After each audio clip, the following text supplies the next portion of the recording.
commemorating American heroes who stormed Fortress Europe, all coming up on this episode of The Hot Zone. This is The Hot Zone. Engaging with the news in a whole new way, international war correspondent Chuck Holton brings insight into areas of crisis and lets you help those affected. That order was issued by General Dwight D. Eisenhower just prior to the invasion on June 6, 1944, to encourage Allied soldiers taking part in the D-Day invasion. The Allies had been planning to invade since the day German forces took France in 1940. The mission was to be a cross-channel assault on the German occupying forces, ultimately codenamed Operation Overlord. By May 1944, nearly 3 million Allied troops were amassed in southern England, waiting for the moment to arrive.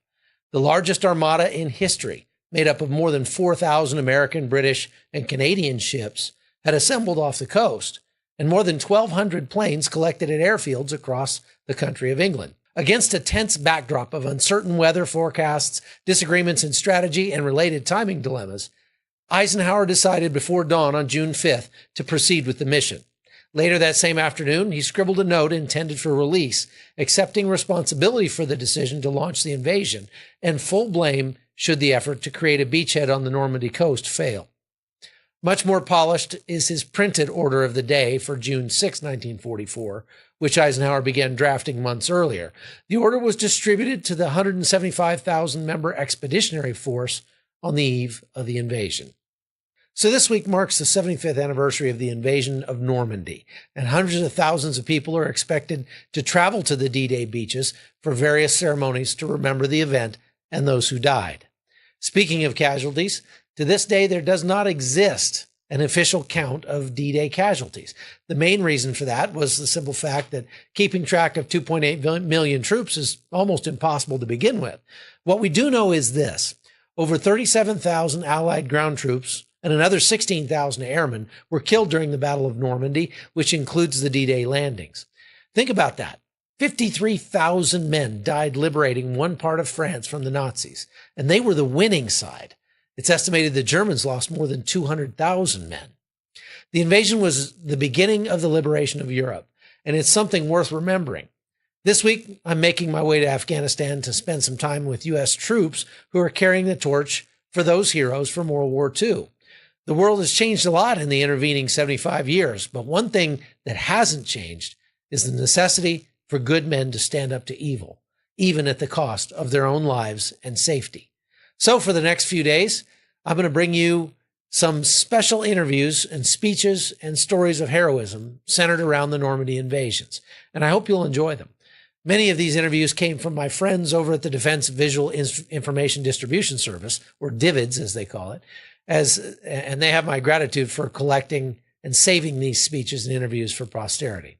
These will be episodes you will want to share with your kids, so go get them and let's get started.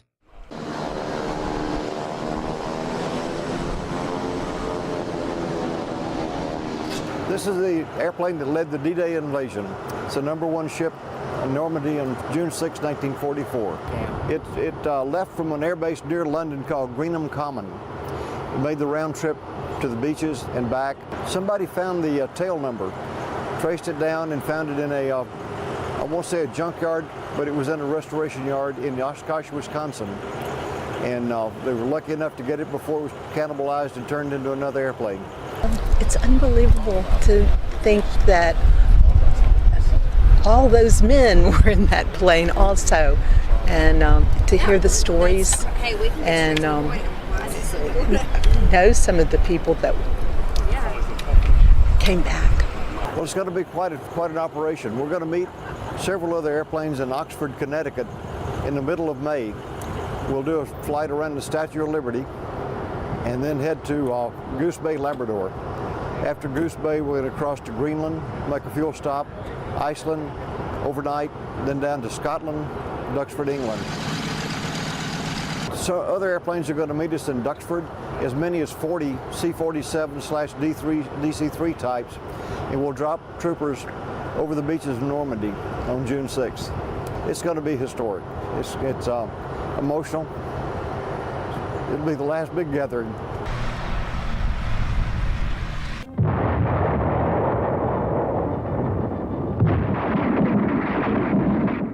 hour, and the enemy's hedgehog defenses are ahead.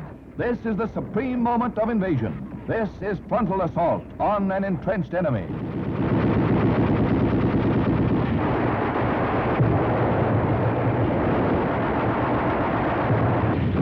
Guys were getting seasick. Well, I don't usually get seasick, but I was getting pretty nauseated watching everybody else getting sick. You're like you're under fire all the time. They were firing from the shore, and they were firing over our heads into the beaches. That's the way we got up that hill. Those Bangalore torpedoes blew that barbed wire out of there. They just cleaned it. We have that thing in us, being a soldier. It can't happen to me. This is what's so outstanding about that. Those guys who were killed instantly, not very much suffering. And those of us who lived have suffered for them. I don't have a person I was with in the service alive today, outside of myself. So I'd like to dedicate my being here today to all the guys that are gone, that had served their time and that had left their bodies over in France. We weren't in the service for recognition. We were in the service to get Hitler out of the way. Hitler was our main objective. It was not the German people, it was Hitler. That's what we were all aimed at. But we had to defeat his armies to get to him. If it wasn't for a GoFundMe page that was started by friends of his from Coffee, we wouldn't be going. So we have to give them the credit for us to we're actually going and making this happen. His dream was to go, and we just weren't going to go. The girl said, "Go fund me, fund me," and I thought, what do they mean by they're going to funding me? No, it says we're going to put your name on the computer, and people are going to send money in to support you.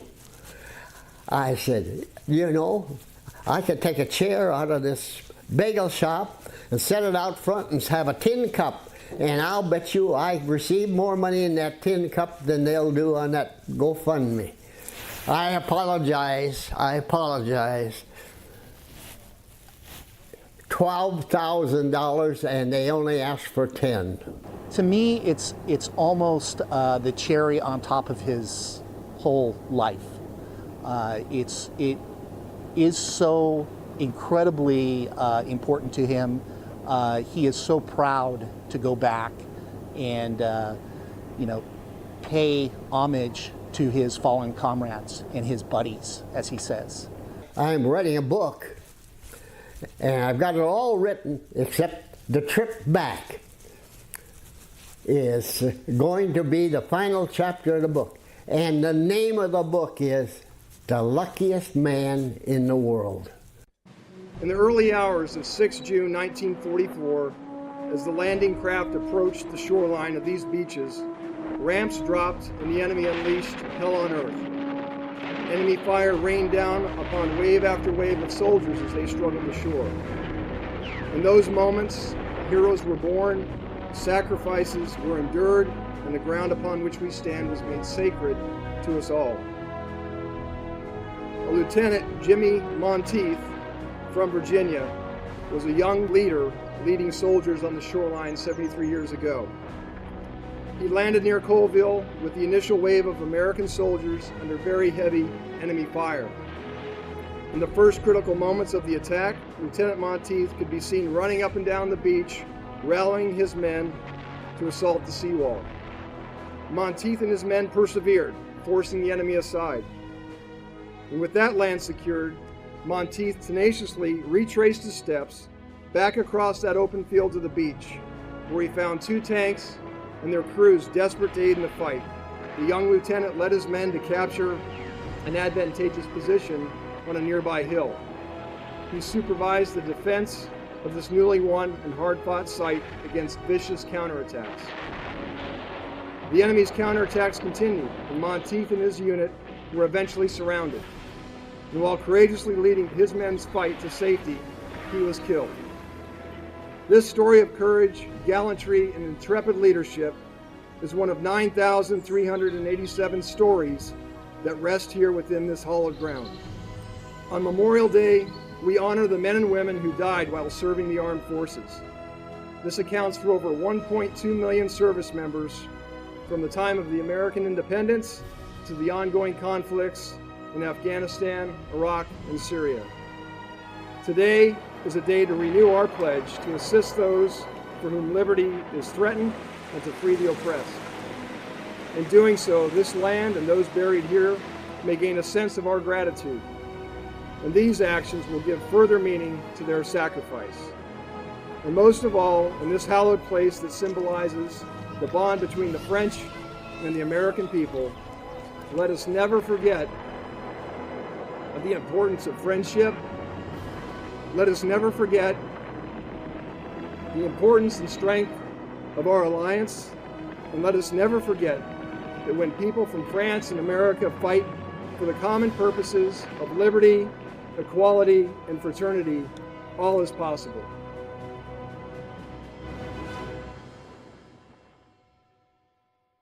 I feel like we need to spend more time elevating our heroes. America needs all the good men she can get.